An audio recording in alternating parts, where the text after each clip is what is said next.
샬롬, 주님의 살아계심을 또 한 번 체험케 하시는 은혜의 하나님께 영광과 감사를 돌립니다.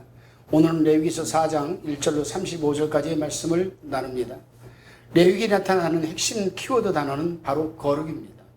거룩을 뜻하는 히브리어 카도시라는 단어이며 구별과 완전성을 뜻하는 의미입니다. 그리고 이 단어는 오직 하나님 한 분만의 본질적 속성이기도 합니다.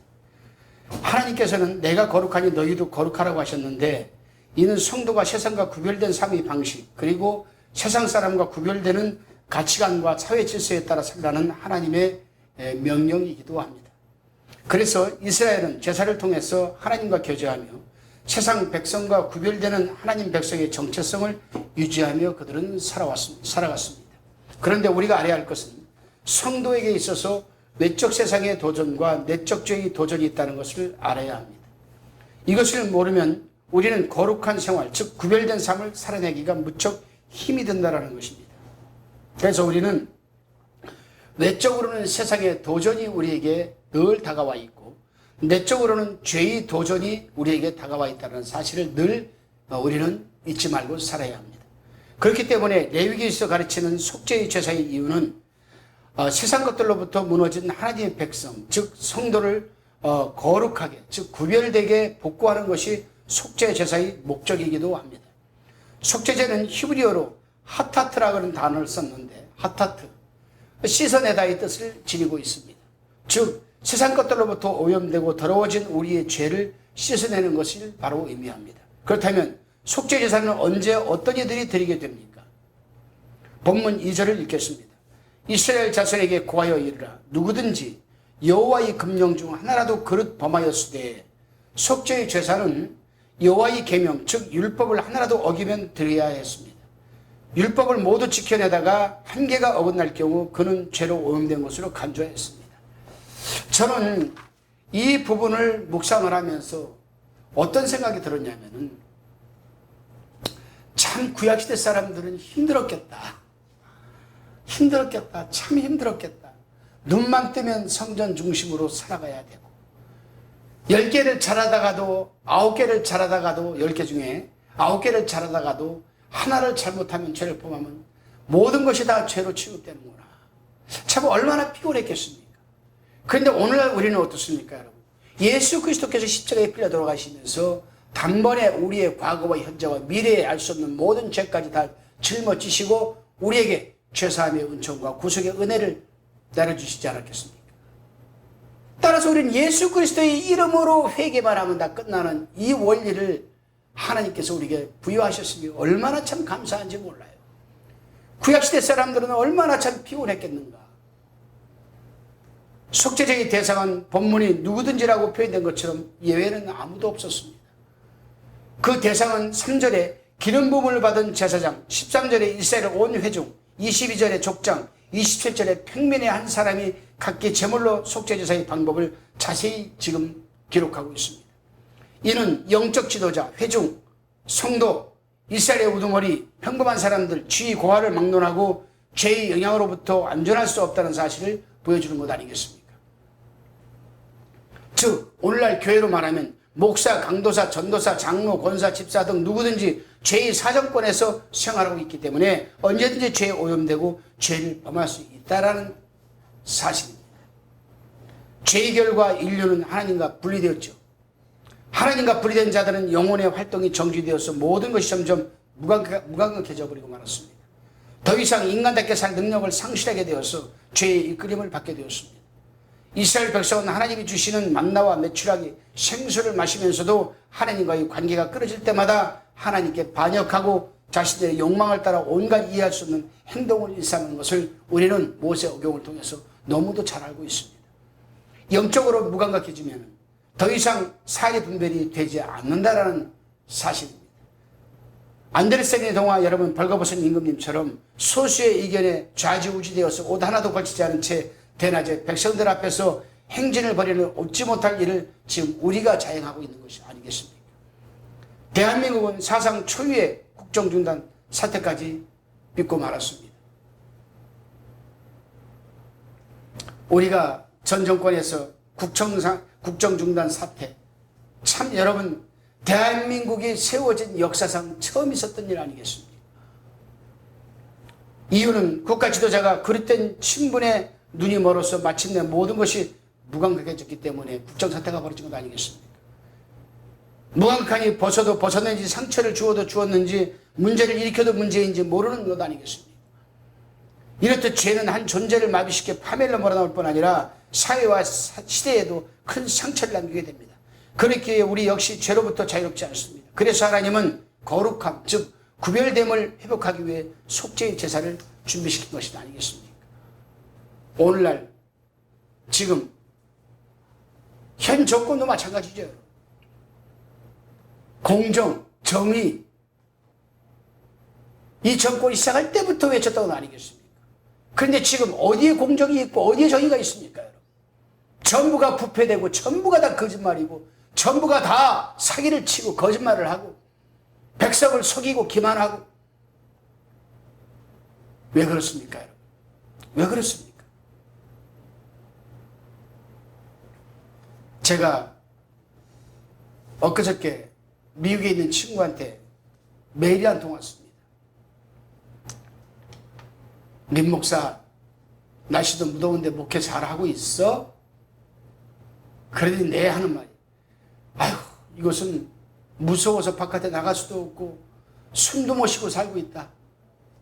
그러면서 하는 말이, 이 미국을 떠나고 싶다. 민 목사는 대한민국 떠나고 싶지 않아? 이렇게 말을 하더라고요. 그러지 말고 우리 호주나 뉴질랜드로 가서 우리 살자. 목회도 같이 하자. 그 말을 들으면서 하나님 앞에 제가 기대해 볼게 그랬습니다. 그러고서는 하나님 앞에 제가, 하나님, 저 친구처럼 지금 대한민국을 떠나고 싶어하는 사람들이 많이 있겠죠. 그러나 현실을 도피한다고 해결되는 것이 아니잖아요. 현실을 도피한다고 해결되는 것이 아니잖아요. 무엇보다도 나 자신부터가 먼저 하나님 앞에 바로 회복되는 과정을 거쳐간다면 희망이 보이지 않겠습니까? 그런데 여러분, 우리는 5가지 제사 가운데 속죄 제사는 특별한 제사였습니다. 무엇이 특별합니까? 그 특별함을 알기 위해서 우리는 그 제사를 드리는 위치를 주목해 볼 필요가 있습니다. 이스라엘은 성막에서 제사를 드렸습니다. 성막은 세 부분으로 되어 있는데 가장 외부에 번제단이 있는 마당이 있고, 성소 내부로 들어가면 향단이 있고, 내성소 가장 안쪽에 법궤가 있는 지성소가 있습니다. 다시 말하면 성소의 문을 열고 들어가면 번제단이 있고, 번제단 뒤에 물두멍이 있고, 물두멍 안에 들어가면 성소가 있고, 성소에 들어가면 왼쪽엔 등대단이 있고, 오른쪽에 떡상이 있고, 가운데 지성소로 들어가는 정가운데 향단이 있습니다. 이 향단을 들어가고 나면은 번제단이 있죠. 법궤가 있습니다. 여기에는 다 의미가 있고 뜻이 있죠. 언제 제가 시간이 되면은 이 하나님의 성막에 관한 강해를 구체적으로 하나하나 제가 이 화평방송을 통해서 여러분들에게 강해를 해드리도록 하겠습니다. 성막중 지성소는 대제사장이라도 매년 7월 10일 대속죄일 하루 한 번밖에 못 들어갑니다. 1년에 딱 한 번 들어갈 수 있는 특별한 장소였습니다. 번제와 소제는 장막 마당에서 이루어졌는데, 속죄제는 제사장이 제물의 피를 가지고 내성소 성막의 깊은 곳까지 들어가야 한다는 바로 이 중요한 사실입니다. 본문 3절에서 7절입니다.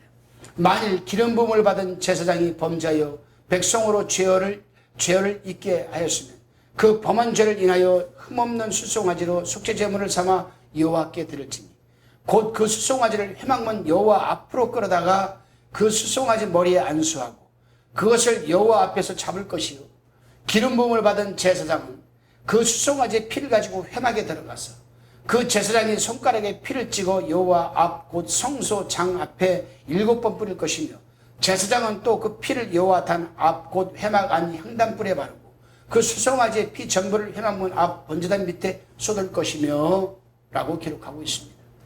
속죄제는 추송화제 피를 가지고 성막 안 내성소로 들어갑니다. 성소의 휘장 앞에 7번 피를 뿌리고 향단불에 피를 바르고 나와서 회막 앞에 뿌렸습니다. 내성소까지 피를 가지고 들어간 이유는 죄로 인해 성전 기능이 오염되고 마비되었기 때문입니다. 죄는 성전의 기능, 하나님과의 교제를 가로막기 때문입니다. 바로 그렇습니다, 여러분. 여기에서 우리가 한번 생각해 볼 부분이 있습니다. 묵상해 볼 부분. 사도 바울은 우리에게 분명히 말을 했습니다. 너희가 다 하나님의 성전인 것을 너희가 알지 못하느냐라고 했습니다.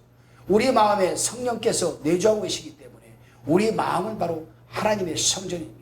그런데 죄로 인해서 우리가 마음에 죄를 짓게 되면 우리 마음에 있는 이 성전의 기능이 다 마비된다는 사실입니다. 마비된다는 사실. 아버지 앞에 제사를 드릴 수가 없겠죠. 그러면 죄를 짓고도 하나님 앞에 나와서 예배를 드리는 사람은 뭡니까? 바로 그게 형식이죠. 바로 그게 위선이죠. 바로 그게 잘못된 예배고 하나님이 기뻐 받으시지 않으시는 예배라 이 말입니다. 속죄제는 성막의 깊은 곳까지 들어와야 성전의 기능 회복이 가능함을 시각적으로 보여주고 아니겠습니까? 그러므로 속죄란 하나님과 바른 관계를 맺는 가장 중요한 제사라는 사실입니다. 구약의 속죄제사는 예외 없이 누구나 드려야 했지만 불완전한 제사였습니다. 속죄제사의 한계로 인해 예수님께서 온 일을 위해서 속죄의 제물이 되어주셨습니다. 히브리서 9장 11절 11절을 한번 읽겠습니다. 그리스도께서 장래 좋은 일이 대제사장으로 오사 손으로 짓지 아니한 곧 이 창조에 속하지 아니한 더 크고 온전한 장막으로 말미암아 염소와 송아지의 피로 아니하고 오직 자기 피로 영원한 속죄를 이루사 단번에 성소에 들어가셨느니라. 아멘. 그래요.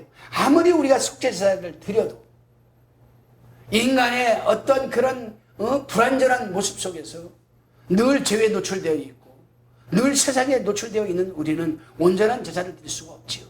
그렇기 때문에 예수 그리스도께서 염소와 송아지 피로 아니한 당신의 몸을 제물로 삼아 단번에 지성소에 들어가셨습니다. 그렇기 때문에 우리의 힘으로는 아버지 보좌 앞에 나갈 수가 없지만 아버지 제단 앞에 나갈 수가 없지만 예수 그리스도의 이름에 여러분 권세로 회개를 통하여서 예수 그리스도의 이름으로 우리는 단번에 담대히 하나님 보좌 앞에 나갈 수가 있게 된 것입니다. 이거 얼마나 감사한 일입니까, 여러분? 예수님은 이 땅에 오셔서 불완전한 성막과 제물이 아닌 온전한 장막과 영원한 속죄 제물이 되어주셨습니다. 이제 성도는 더 이상 불완전한 제사가 아닌 예수님을 통해 영원한 속죄의 영향 아래 있습니다. 그리스도 안에 있으면 성도에게 속죄 제사가 필요치 않습니다. 그렇다고 해서 예수님을 인격적으로 만난 경험이면 충분합니까? 그렇지도 않습니다. 우리는 죄를 만들어내는 공장이라 할 수 있습니다. 공장. 참 저는 이 표현을 쓰기가 싫은데 어쩔 수 없습니다. 우리 인간은요 어떻게 그렇게 순식간에 10초마다 죄들을 많이 만들어내는지 몰라요. 만들어낸다는 좀 말이 어투가 좀 어폐가 있는 것 같지만 뭔 생각을 해도 이 죄가 꼭 연관되어 있는 생각을 합니다. 이러지 말아야지. 예수님이 회개합니다. 이 사단아 물러가라 하놓고 돌아서면 또 이 죄와 관계된 생각이 또 큰 공장이죠. 공장. 죄를 만들어내는 공장. Sin made in factory. Sin made in factory. 현재 진행형. factory. 공장. sin, 죄, made in. 죄를 만들어내는 공장이 바로 우리 아니겠냐 이 말이죠. 어떻게 완전한 제사를 드릴 수 있겠습니까, 여러분? 드릴 수가 없죠. 그러니 어떻게 보좌 앞에 담대히 나갈 수가 있겠습니까? 없죠, 여러분.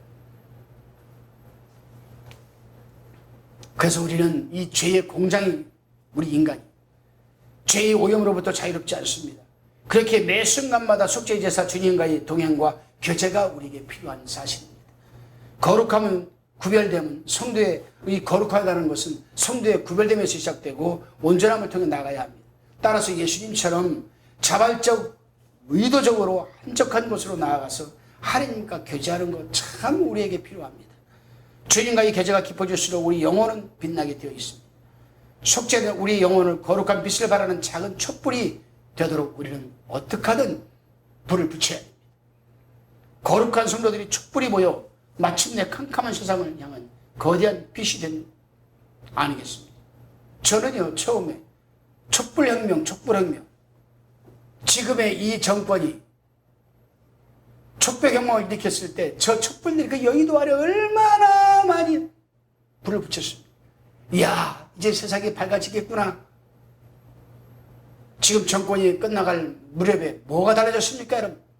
죄가 더 많아졌고 부패가 더 많아졌고 공정과 정의는 사라진 지가 오래됐고 입만 열면 다 거짓말들이고 뒷구녕에서는 다 도적질을 해먹고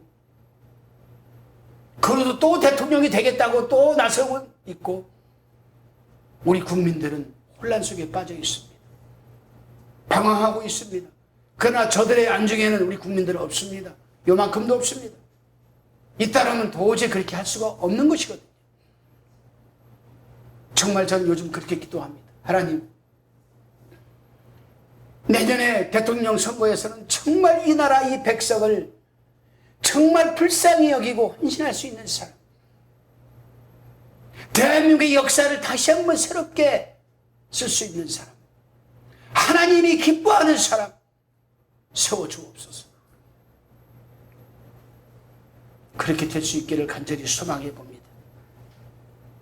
그렇습니다, 여러분. 우리는 십자가 앞에서 다시금 거룩함, 즉 구별된 삶을 회복하여야만 합니다.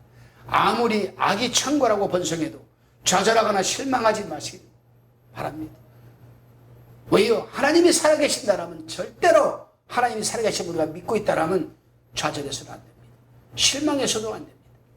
오히려 주님 앞에 회복된 빛을 지니고 함께 거대한 거룩한 빛을 만들어가는 한 움큼의 물결이 우리가 돼야 돼요.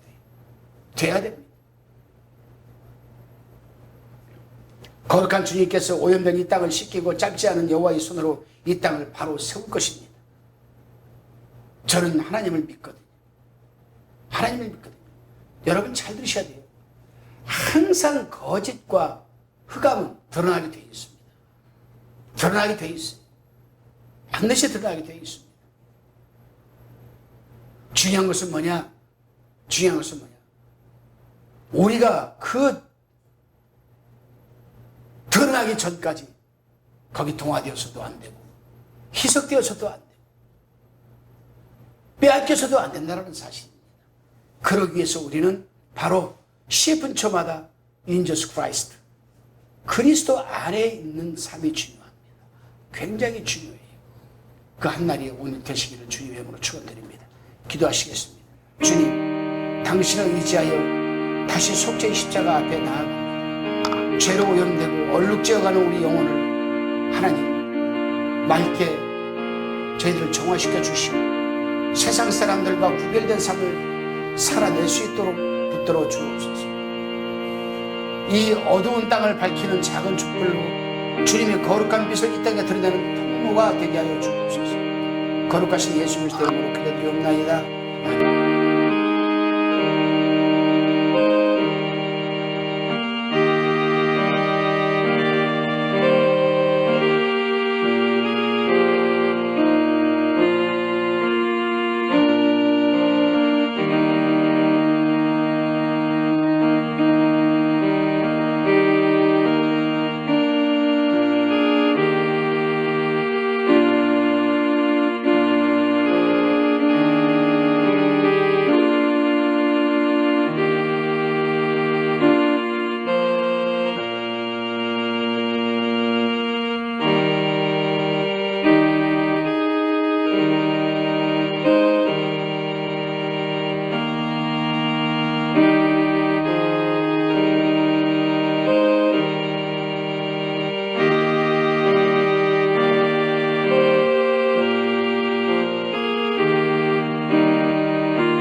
가평방송 구독, 좋아요 부탁드립니다. 감사합니다.